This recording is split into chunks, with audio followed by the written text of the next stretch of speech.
rajim. Wattakhadha jeung ngajadikeun kaum Nabi Musa min ba'dihi saparantosna Nabi Musa min huliyihim dina perhiasan maranehna ijlan anak sapi jasadan anu boga jasad lahu pikeun eta anak sapi warun aya sora alam yaro naha temerhatikeun aranjeun annahu yen eta patung sapi teh la yukallimu teu bisa ngomong kamaranehna wala jeung henteu yahdi nunjukkeun him kamaranehna sabilan kana jalan ittakhadu anu bisa dipake jalan kumaranehna wa kanu jeung kabuktian maranehna dolimina di golongan jalma-jalma anu darolim walamma nya nalika sukito dijatuhkeun fi aidihim kana leungeun maranehna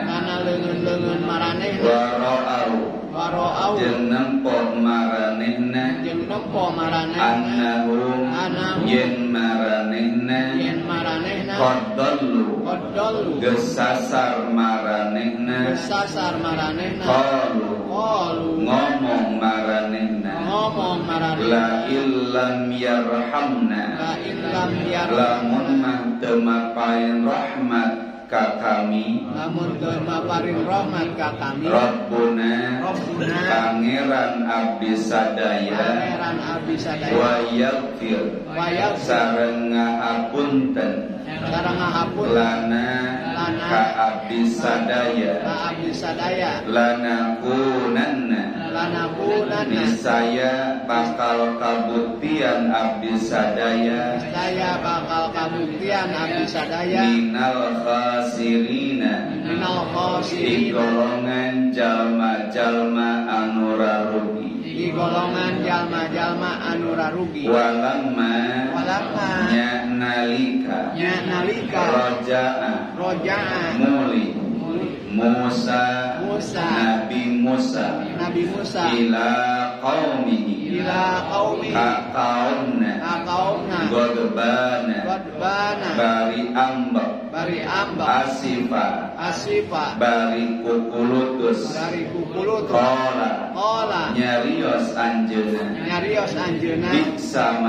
biksama kacida gorengna khalaq tumuni sapaningal aranjeun ti kami mimba'di disabada kami a'ajiltu naha anjeun meulakeun amra rabbikum urusan pangeran aranjeun wa alqa maka ngajatuhkeun anjeunna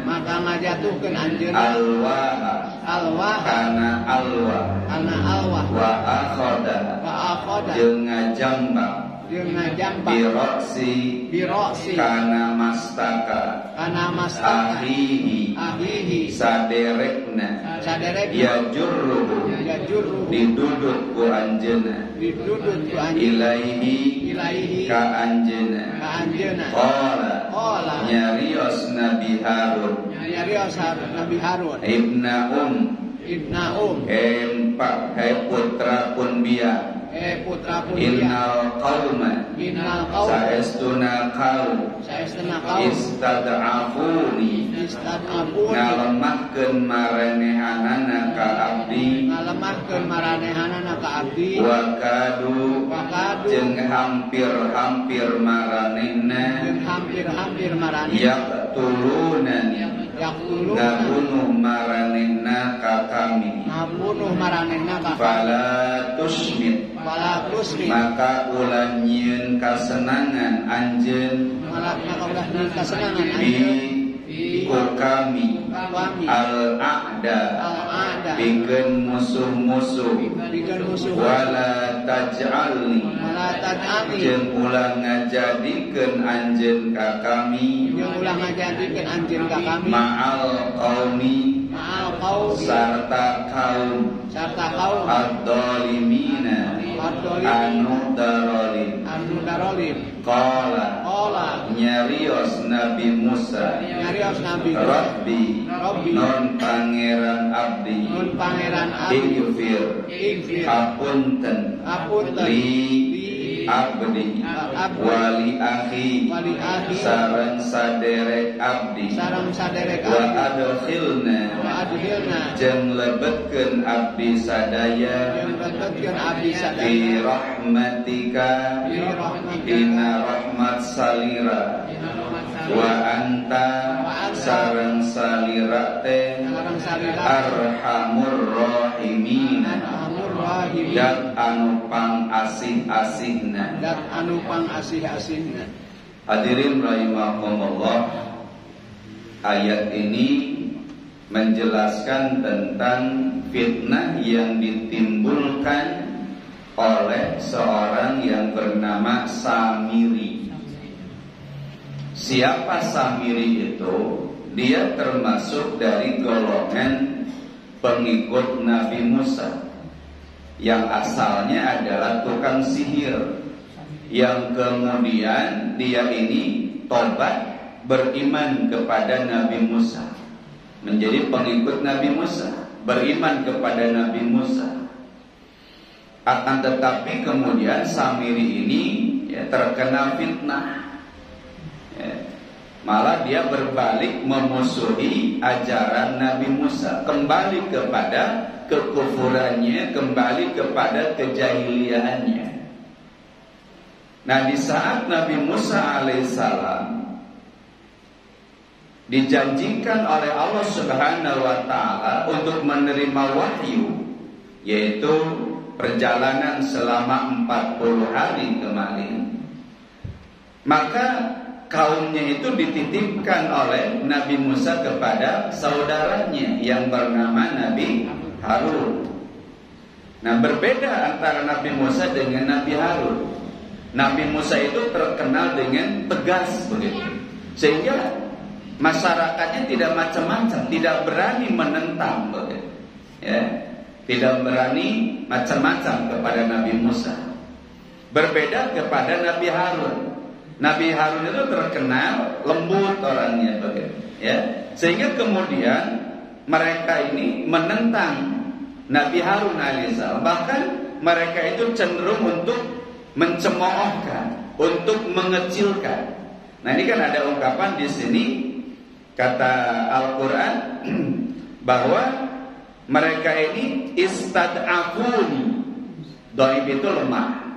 Jadi mereka itu melemahkan saya, menganggap saya ini tidak ada apa-apanya, meremehkan saya, mengecilkan saya, menganggap saya ini lemah. Itu sikap mereka terhadap Nabi Harun alaihissalam. Nah, berbeda dengan kepada Nabi Musa, ikut kepada Nabi Musa karena takut. Soalnya Nabi Musa itu tegas orang itu, ya. Nah, ada cerita yang menarik, ya. Nah, kata Allah, wa tahada qaumu Musa min ba'dihi min hulihim ijlan. Ketika Nabi Musa meninggalkan kaumnya untuk beberapa hari, maka kemudian mereka menjadikan ittahada, menjadikan, ya, membuat sepeninggal Nabi Musa itu min hulihim.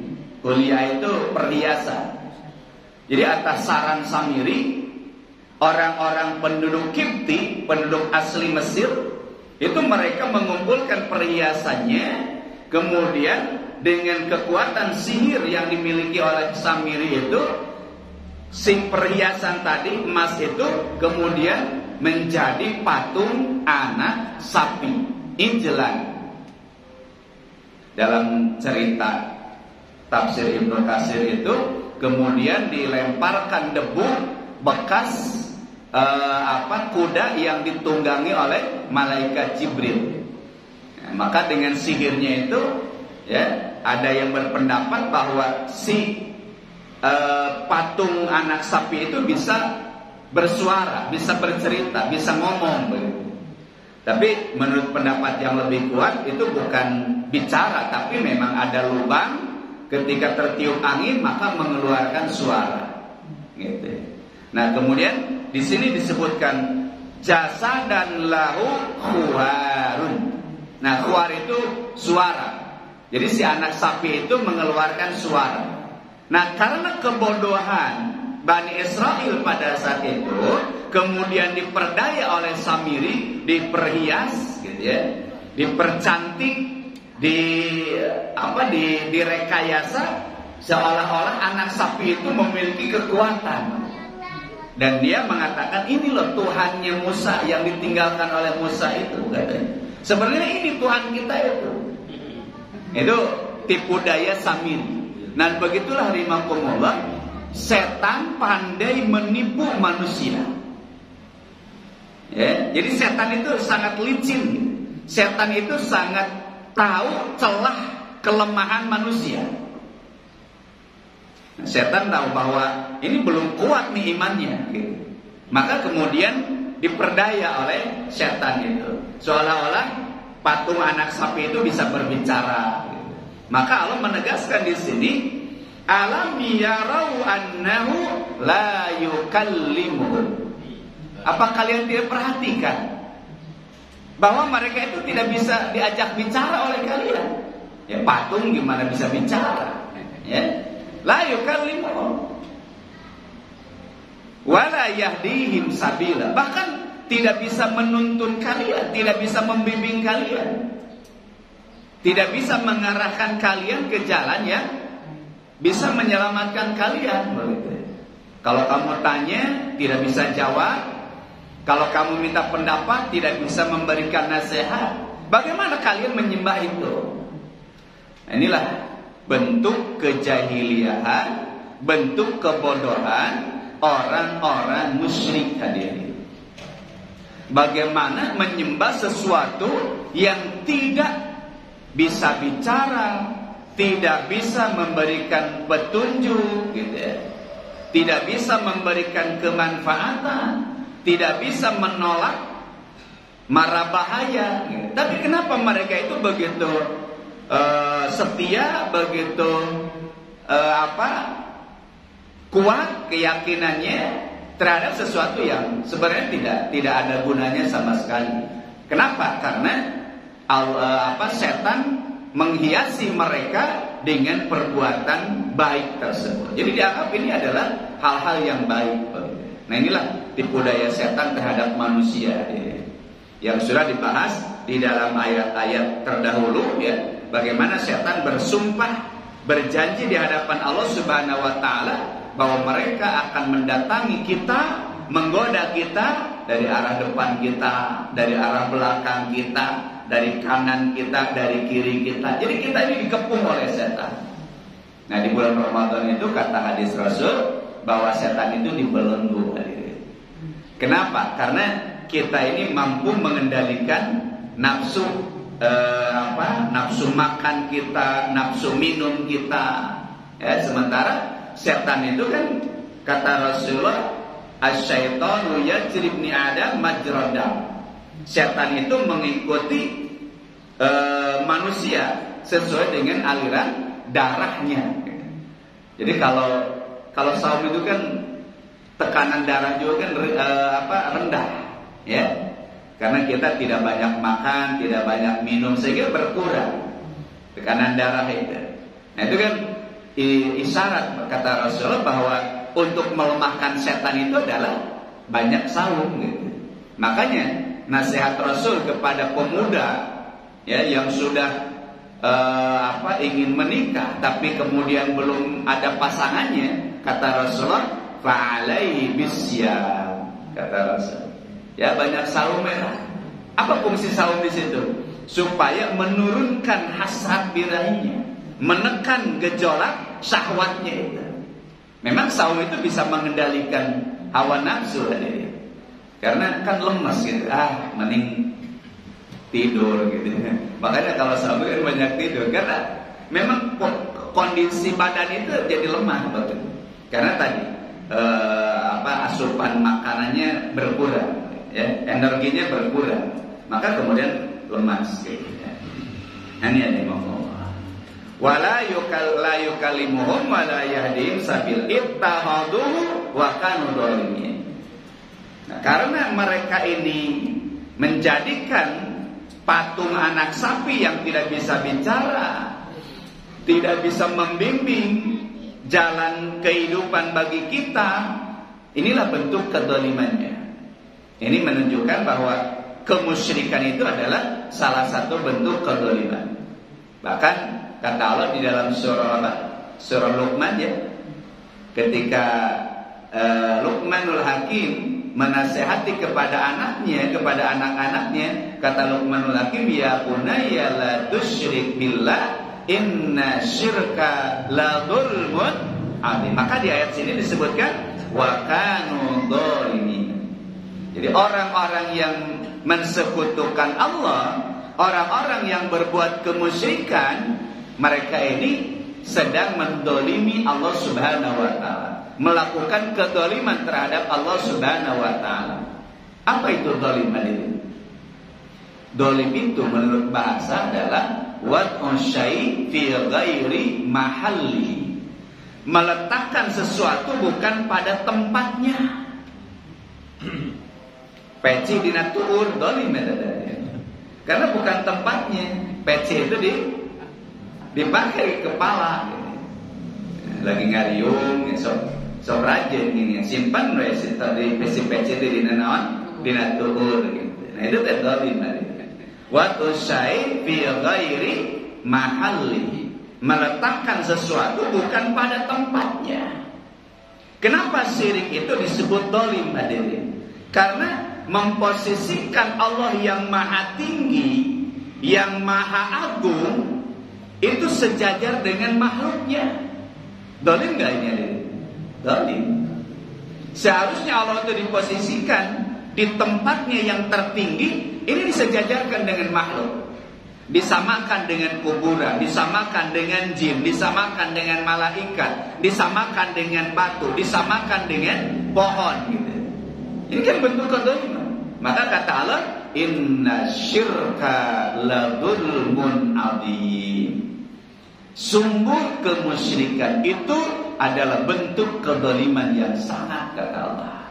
Ya, nah, ini ada yang mau. Allah Subhanahu wa ta'ala menyebutkan di dalam surah Toha ya, ayat 85, ayat 89. Jadi ini kisah Nabi Musa dengan Fir'aun, kisah Nabi Musa dengan Samiri, nanti akan dibahas lagi di dalam surah Toha itu.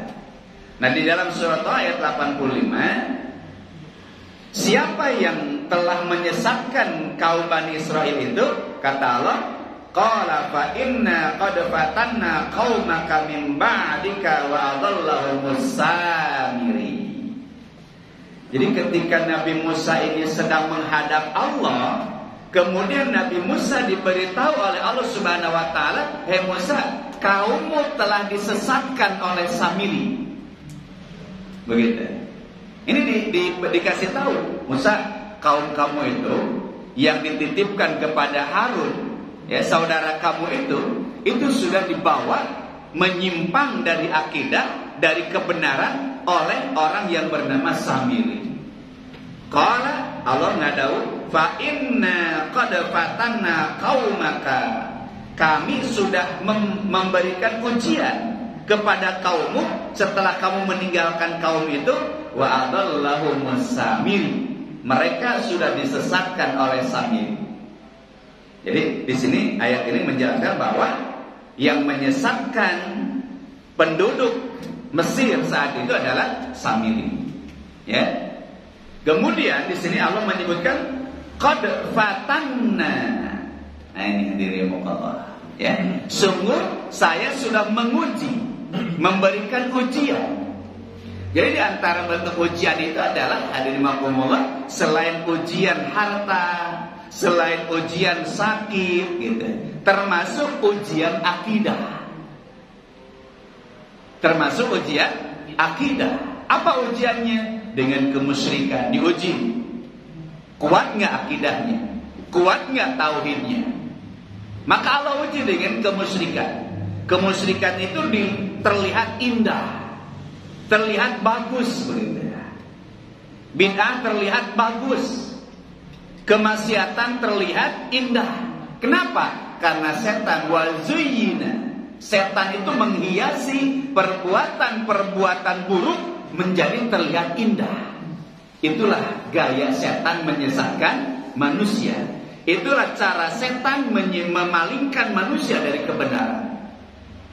Berbagai macam bentuk pelanggaran itu, baik itu kemusyrikan, kekufuran, kemunafikan, perbuatan bid'ah, ya, kemaksiatan, itu terlihat indah oleh manusia. Karena wazayyanahumus syaitan, setan menghiasi perbuatan itu supaya manusia tertarik. Supaya manusia tertarik. Minuman disangkanya itu adalah ya modern begitu ya. Kemudian pergaulan bebas itu adalah kehidupan modern. Padahal itu adalah zaman kuno hadirin. Datang Islam, kemudian Islam ingin memuliakan manusia, memuliakan kaum wanita. Maka kemudian ada batasan-batasan. Dulu zaman dulu sebelum ada ajaran Islam itu manusia seperti binatang hadirin. Ya, ketemu siapa saja di mana saja, kalau suka sama suka ya terjadi. Nah kemudian datang Islam mengatur hubungan itu. Ya. Tapi sekarang ingin kembali ke zaman batu lagi ya. Tapi kemudian dianggap itu adalah sebuah modern, kehidupan modern. Padahal itu adalah zaman dulu.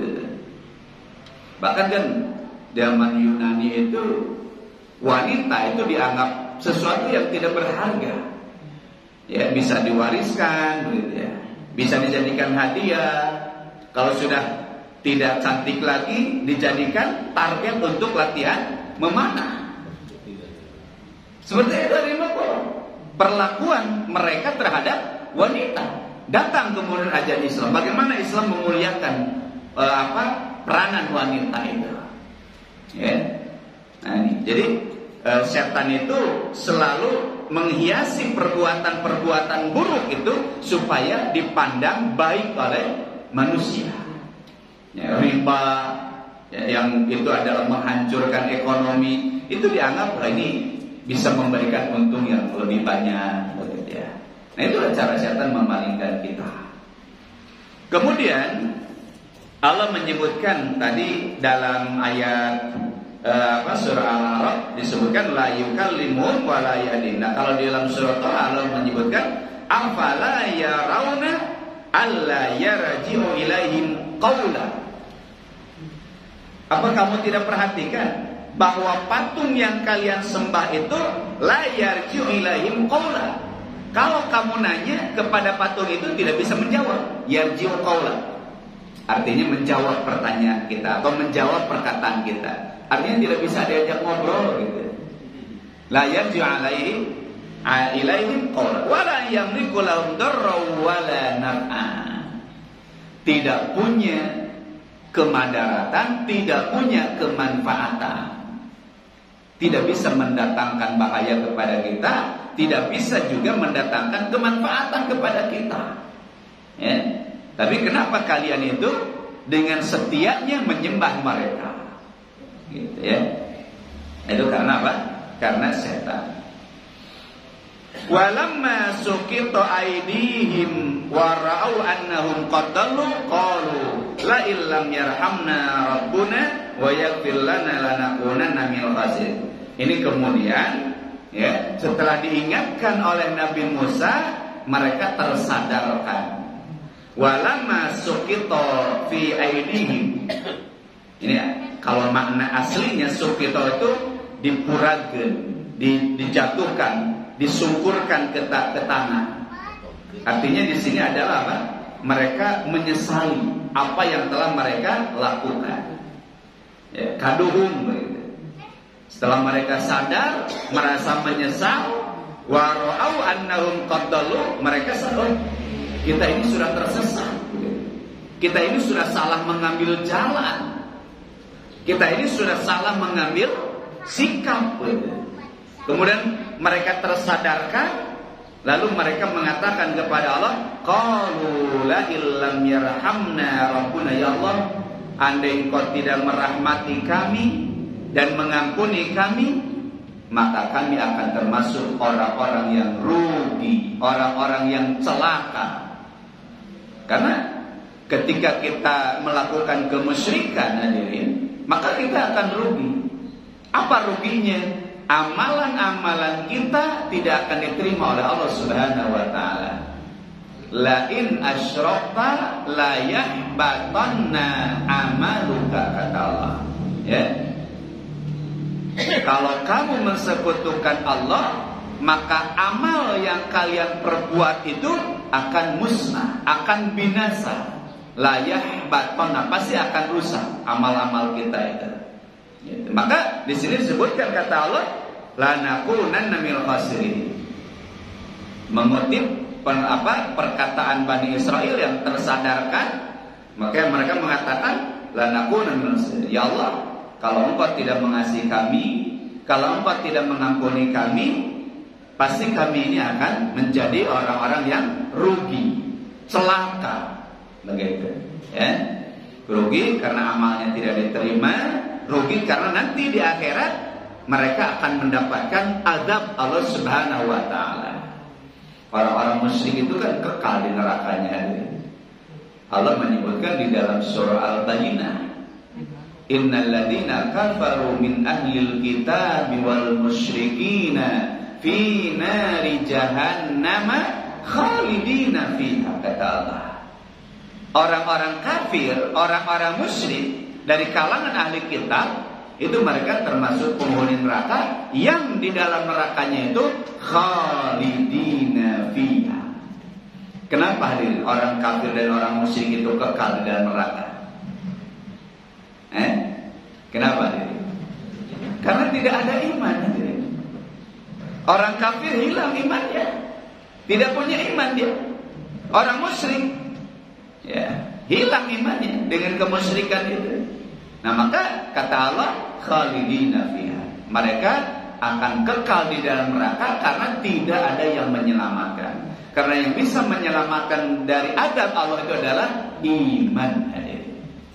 Nah, kalau menyebutkan innal ladzina amanu wa 'amilus shalihati ulaika hum khairul bariyah jazaohum inda rabbihim jannatu 'adnin tajri min tahtihal anhar. Sementara orang-orang yang memiliki iman, sekecil apapun keimanan di dalam diri kita, itulah akan menyelamatkan kita. Itulah akan menyelamatkan kita. Ya, sebagaimana ada kisah ketika Allah melihat penduduk neraka itu sedang diazab, maka kata Allah Subhanahu wa taala kepada penjaga neraka, anqidu minan nar man kana fi qalbihi habbata khardalin minal iman. Selamatkan dari adab neraka, angkat dari adab neraka orang yang masih memiliki keimanan, habbata khardalin, soksano sateprul hadirin. Ya. Sekalipun hanya sedikit, sekalipun kecil keimanan yang tersisa di dalam diri kita, di dalam hati kita, itulah yang akan menyelamatkan kita. Makanya kemudian Rasul menjamin, man kana akhiru kalamihi la ilaha illallah dakhala jannah. Man kana, barang siapa akhiru kalami, ucapan kalimat terakhir sebelum dia meninggal adalah kalimat la ilaha illallah dakhala jannah. Kalimat tauhid, kalimat yang menegaskan tentang keimanannya kepada Allah Subhanahu wa taala, dakhala jannah, maka dia akan masuk surga. Maka kata Rasul, lakinu mautakum bila ilaha illallah. Maka orang yang sedang sakaratul maut itu harus ditalkin, hadirin, supaya dia mengucapkan kalimat tauhid itu. Yusabbitullahu bil qauli sabit fid dunya wal akhirah. Orang beriman itu akan ditetapkan oleh Allah keimanannya dengan ucapan la ilaha illallah di dunia dan di akhirat. Inilah pentingnya kalimat la ilaha illallah. Inilah pentingnya kalimat tauhid. Kata Allah Subhanahu wa taala, "Walamma suqita fi aydihim wa annahum qad dallu qalu la illam yarhamna." Nah, inilah sikap orang-orang yang beriman tadi. Jadi ketika mereka berbuat salah, kemudian mereka sadar dari kesalahannya. Ini mirip dengan surah Ali Imran ayat 135, ya. Ali Imran 135 kata Allah, ciri orang bertakwa itu walladzina idza fa'alu fahishatan aw dzalamu anfusahum dzakarullah fastaghfaru lidzunubihim. Ketika berbuat salah, segera sadar dengan kesalahannya, kemudian memohon ampunan kepada Allah Subhanahu wa taala. Dan ini sudah dicontohkan oleh Nabi Adam. Ketika Nabi Adam itu keliru, ketika Nabi Adam itu terpeleset kepada dosa, maka kemudian Nabi Adam sadar dengan kesalahannya, sadar dengan kealfaannya. Dia mengatakan, dia berdoa kepada Allah Subhanahu wa taala, Rabbana dolamna anfusana wa illam taghfir lana lanakunanna minal khasirin. Inilah contoh. Beda dengan iblis sendiri. Ketika dia salah, dia menyalahkan Allah. Fabima aghwaytani, ya, karena engkau telah mencap aku ini menyimpang, sekalian mereka menyimpang. Nah, itu setan. Ya. Berbeda dengan Nabi Adam. Kalau Nabi Adam itu sadar dengan kesalahan itu, iya saya ini salah. Kemudian dia memperbaiki dirinya, memohon ampun kepada Allah Subhanahu wa taala. Nah, kita itu harus seperti itu. Ketika kita berbuat salah, sadari kesalahan kita, mohon ampun kepada Allah Subhanahu wa taala, perbaiki kesalahan itu. Ya, jangan menyalahkan orang lain. Masalah nyalahkan orang lain gitu. Nah, itu mah iblis namanya. Kemudian ayat berikutnya, nah ini bagaimana amarah Nabi Musa alaihissalam. Walamma raja'a Musa ila qaumi ghadbana asifa. Ketika Nabi Musa itu kembali karena sudah diberitahu oleh Allah, Musa, kaum kamu sedang disesatkan oleh Samiri. Maka Nabi Musa segera pulang gitu. Kabayang gitu, mau gindik gitu. Bari amarahnya nggak gedur, ya.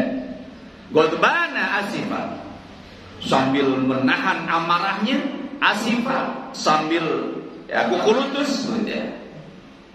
Qala bi'sama khalaqtumuni, sungguh kalian sudah melakukan sesuatu yang paling buruk.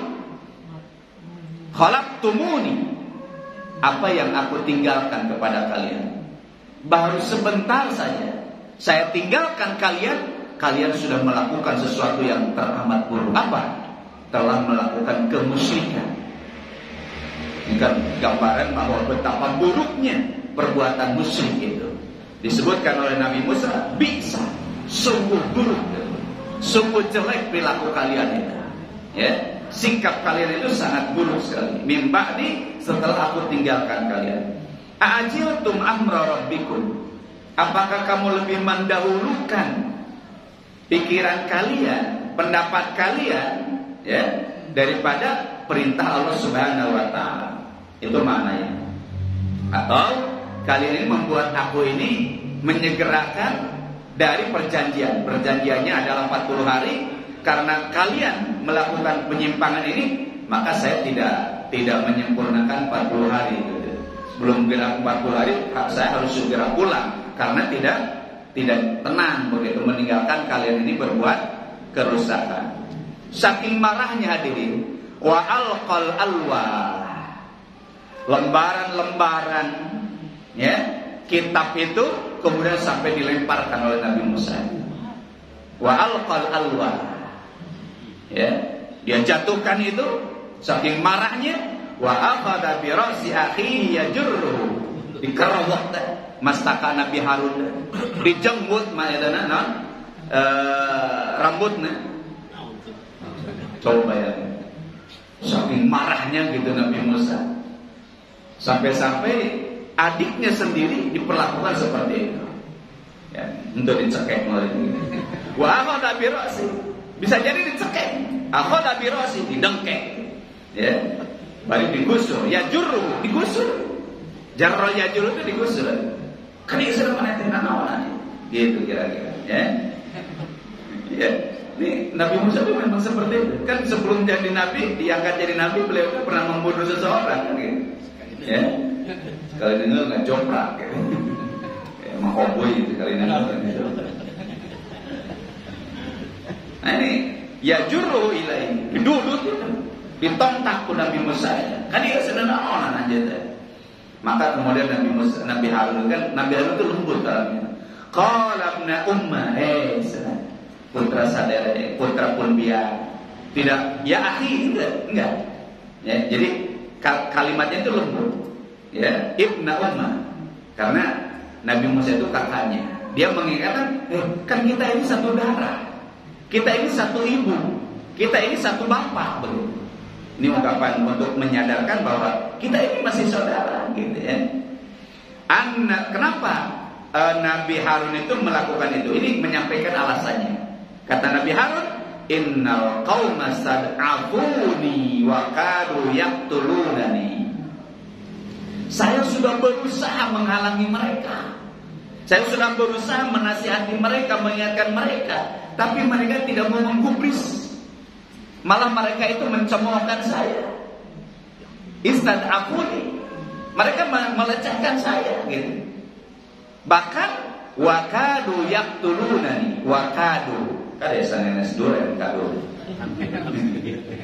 Kada ya kado tuh hampir gitu. Ya. Hampir we marana teh enggak perlu kaula. Jadi emang kado emang duren. Wakadu yaqtulunani, hampir mereka itu membunuh saya. Ya. So, karena berani kepada Nabi Harun itu, kepada Nabi Musa enggak ada yang berani ya dia. Karena Nabi Musa itu ya, tadi dia tuh gagah, pemberani dia. Sekali dengar nggak joprak, siapa yang mau melawan Nabi Musa? Begitu dia. Kemudian kata Nabi Harun, fala tusmit biyal a'da, jangan membuat mereka girang, jangan membuat mereka senang, gembira dengan perpecahan kita, dengan permusuhan kita. Mereka akan senang, mereka akan tertawa, mereka akan bahagia kalau kita ini bertengkar. Nah ini hadirin Allah. Jadi kalau sesama dai, sesama mubalik, sesama ajengan, sesama ustaz berantem, itu yang tepuk tangan itu orang-orang ahli maksiat. Ini pelajarannya. Dan saya ini sering melihat ya, di tayangan-tayangan media sosial itu, satu ajengan dengan satu ustaz dengan satu ustaz saling menyalahkan, saling mencela gitu. Naudzubillah. Ini pelajaran dari Nabi Musa dengan Nabi Harun. Kata Nabi Harun, fala tusmit bihal a'da, jangan sampai engkau membuat mereka orang-orang kafir itu senang dengan perilaku kita, dengan sikap kita. Tadi kan Nabi Musa meeting sama Nabi Harun. Kalau Nabi Musa sampai kelahi dengan Nabi Harun, siapa yang senang? Fir'aun hadirin. Iya kan? Fir'aun senang gitu, keprok, ayo begitu. Nah kalau sesama ustaz sekarang bertengkar hadirin, ya, sesama ustaz kemudian saling menjatuhkan di media sosial, siapa yang senang hadirin? Mereka orang-orang yang Orang-orang kafir, orang-orang musyrik, mereka senang. Ustaz dan di saya dikeparkan ini. Yang ini membidahkan, yang ini mengkafirkan, yang ini Masya Allah. Nah ini harus diperbaiki, introspeksi. Ya, kalaupun ada salah misalkan, kenapa tidak datang? Kemudian tanyakan kenapa alasannya. Jangan kemudian malah di-open di media sosial, bahkan dijadikan podcast. Naudzubillah. Ini bukan sikap seorang muslim, bukan sikap seorang muslim. Nasihat itu 4 mata, itu baru nasihat. Kalau itu adalah menjatuhkan orang lain, jatuhnya itu bukan ingin perbaikan seperti itu, tapi menjatuhkan orang lain. Kan tidak boleh sesama muslim itu saling menjatuhkan, saling merendahkan. Ya, nah ini pelajaran yang bisa kita ambil dari kisah Nabi Musa dengan Nabi Harun. Jangan sampai sikap kita itu justru membuat orang-orang kafir itu senang. Mereka bertepuk tangan. Wala taj'alni ma'al qaumil zalimin, kata Nabi Harun. Kamu jangan tinggalkan kami dengan orang-orang zalim. Kamu jangan sakompet daunkeun kami jeung orang-orang zalim. Enggak, saya sudah berusaha, kata Nabi Harun. Saya sudah berusaha mengingatkan mereka, saya sudah berusaha menasihati mereka, tapi menegur, itu kata Nabi Harun. Ya. Nah, ini juga diingatkan di dalam surah Taha nanti kata Allah, ini yabna umma la ta'khud biliyati bi ra'si. Maka di sini ada tambahan. Jadi bukan saja didengkek masakana, Nabi Harun itu bahkan dijenggut janggotna. Nabi Harun didudut itu janggotna ku Nabi Musa. Kan itu normal. Maka kata Nabi Harun, ya bunna ya ibna la ta'khud biliyati wala bi ra'si. Begitu. Ya. Ini tambahannya begitu. Kemudian terakhir ya, Nabi Musa pun sadar, oh iya, memang bukan salah kamu Harun gitu ya, kepada Nabi Harun. Memang bukan salah kamu Harun. Memang berdegur baik Bani Israel ya. Bani Israel memang berdegur. Jangan kepada kamu, jangan kepada saya juga menentang begitu. Ya, maka kemudian Nabi Musa berkata, Rabbi firli wa li akhi. Ya Allah, ampuni kami atas kelalaian ini. Ya. Wa li akhi, dan juga ampuni kesalahan saudara kami ini. Wa adkhilna fi rahmatik. Ya Allah, lindungi kami dengan rahmat-Mu ya Allah. Begitu ya. Penuhi kami dengan rahmat-Mu, selimuti kami dengan rahmat-Mu ya Allah. Wa anta arhamur rahimin. Sungguh Engkau adalah zat yang paling pengasih kepada hamba-hambanya. Nah ini kisah fitnah Samiri terhadap Bani Israil. Ya, bahwa Allah akan menguji keimanan kita dengan berbagai macam bentuk penyimpangan. Supaya naon? Supaya kita semakin kuat keimanannya. Nah, ini juga disampaikan oleh Rasulullah SAW. Ya, bahwa nanti akhir zaman itu fitnah itu akan semakin berat, ya. Maka kita harus semakin mengokohkan keimanan kita, keyakinan kita, dan sumber keyakinan itu adalah ilmu hadirin. Sumber keyakinan itu ilmu. Inilah pentingnya kita memahami ajaran Islam, pentingnya kita memahami Al-Quran, pentingnya kita memahami Sunnah Rasulullah SAW, pentingnya kita belajar. Karena tanpa kita memiliki dasar ilmu, itu akan dengan mudah kita ini diombang-ambing. Tapi dengan ilmu ini akan tertanam keyakinan di dalam diri kita. Jadi kita mengamalkan sesuatu dengan keyakinan, gitu. Bukan cenah. Saum bukan karena musim puasa, tapi karena yakin, oh ini perintah Allah. Dan saum yang seperti itu yang akan melahirkan maghfirah dari Allah kan. Man shoma Ramadhana ya imanan wa ihtisaban. Iman itu dibarengi keyakinan. Nah bersaum kan era usul puasa. Tuh datang tandingin puasa. Sanes usul mah. Sana susu. Ya, tapi kenapa saum? Kan saum teh wajib. Nah itu yang belajar itu yang punya ilmu, bukan beda usul. Cek gerong tarawih, kenapa musim tarawih? Nah ini tidak punya ilmu orang yang seperti itu. Bahaya akhirnya. Walaupun tatangnya tarawih, mau ngiri tarawih berarti. Data usul tarawih. Cek kunaon di kerudung, kan ayo mah usul di kerudung, usul, bukan usul. Perintah Allah Subhanahu wa taala. Ini pentingnya ilmu ya. Supaya apa yang kita kerjakan itu berdasarkan kepada keyakinan kita.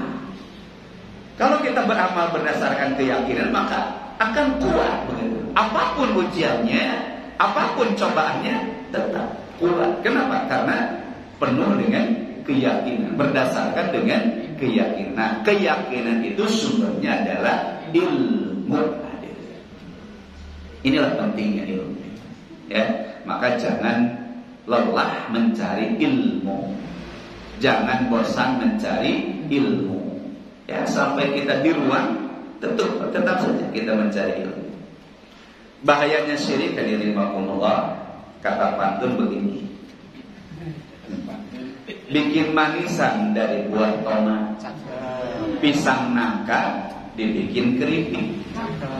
Jika hidup ingin selamat, jaga akidah, tinggalkan syirik. Jadi kalau ingin selamat hadirin, ya, di dunia dan di akhirat, jaga akidah, jaga tauhid kita. Karena tauhid inilah yang akan menyelamatkan hidup kita, dunia dan akhirat. Gitu ya. Hadirin rahimakumullah, itu yang bisa kita bahas pada kesempatan kali ini. Ingat bahwa iman itu akan dihadapkan dengan ujian, ya. Maka kuatkan keimanan kita dengan ilmu, ya. Pondasi iman itu adalah ilmu, pondasi akidah itu adalah ilmu.